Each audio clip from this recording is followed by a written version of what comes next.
ভোগালী বিহুৰ কাৰণে মাত্ৰ কেইটামান দিন বাকী থকা সময়তে আমি উপস্থিত হৈছোঁহি বাথানসমূহত। মই এতিয়া উপস্থিত আছোঁ মানাহৰ দাঁতিকাষৰীয়া কাটাজাৰ বাথানত।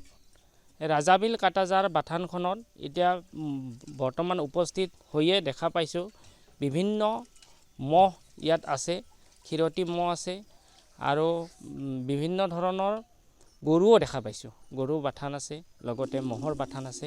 মই এতিয়া ইয়াৰ গৰাকীৰ সৈতে বাথানসমূহ কেনেদৰে পৰিচালনা কৰে, তেওঁলোকে গাখীৰসমূহ কেনেদৰে বিক্ৰী কৰে, সেইসমূহ জানিবৰ কাৰণে ইয়াত আহি উপস্থিত হৈছোঁ। মোৰ ওচৰত এতিয়া উপস্থিত আছে বাথানৰ গৰাকী। তেওঁৰ সৈতে আমি পোনে পোনে জানিব বিচাৰিছোঁ বাথানসমূহ কেনেদৰে পৰিচালনা কৰে আৰু কিদৰে বাথানসমূহৰ তেওঁলোকে এটা মহৰ দৈ উৎপন্ন কৰে, কি ধৰণে মহৰ দৈটো উৎপাদন কৰে সেই বিষয়ে জানিবলৈ চেষ্টা কৰিছোঁ। আৰু তেওঁৰ পৰা এতিয়া পোনে পোনে জানিম তেওঁলোকে কি ধৰণে গাখীৰসমূহ বিক্ৰী কৰে, মহৰবোৰ কেনেদৰে পৰিচালনা কৰে সেইবোৰ জানিব বিচাৰিছোঁ।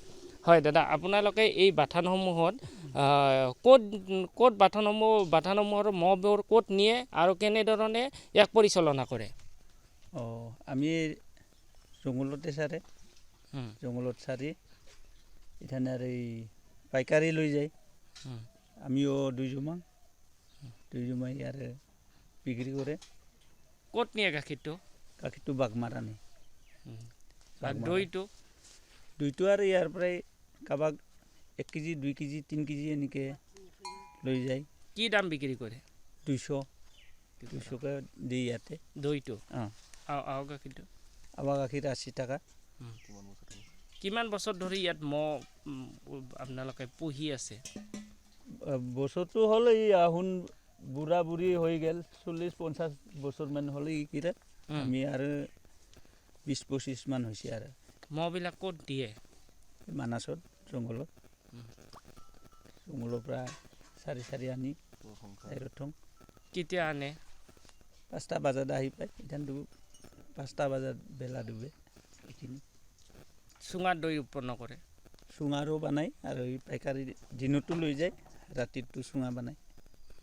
এনেকুৱা কিছুমান বহুত মানুহ বিচাৰ কৰি আহি থাকে, কিছুমান খং উঠি যায়, সেইকাৰণে আৰু আমিও আৰু কৰি দিওঁ আৰু।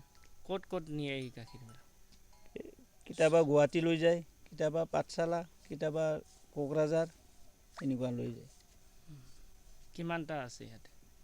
ইয়াতে চানা মাইকা 9টা আছে, চানা ছোট 20টা মান হ'ব। কিমানমান গাখীৰ ওলায়? এনেই কোনটোবা 1.5 কেজি 2 কেজি এনেকৈ ওলায় আৰু। এই দি পৰিয়াল চলে? এই দি পৰিয়াল চলি আছে। কিমানজন আছে আপোনালোকৰ পৰিয়াল? আমাৰ এতিয়া 10জন মান আছে। আৰু ইয়াত চুঙা দেখা পাইছোঁ, বাঁহ কাটিছে, চুঙা উৎপন্ন কৰে।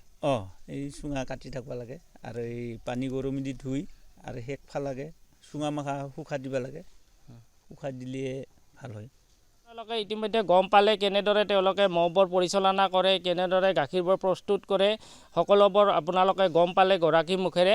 হয়, হালবাৰীৰ পৰা ইউনিভাৰ্চিটি 24, মই মানৱ কলিতা।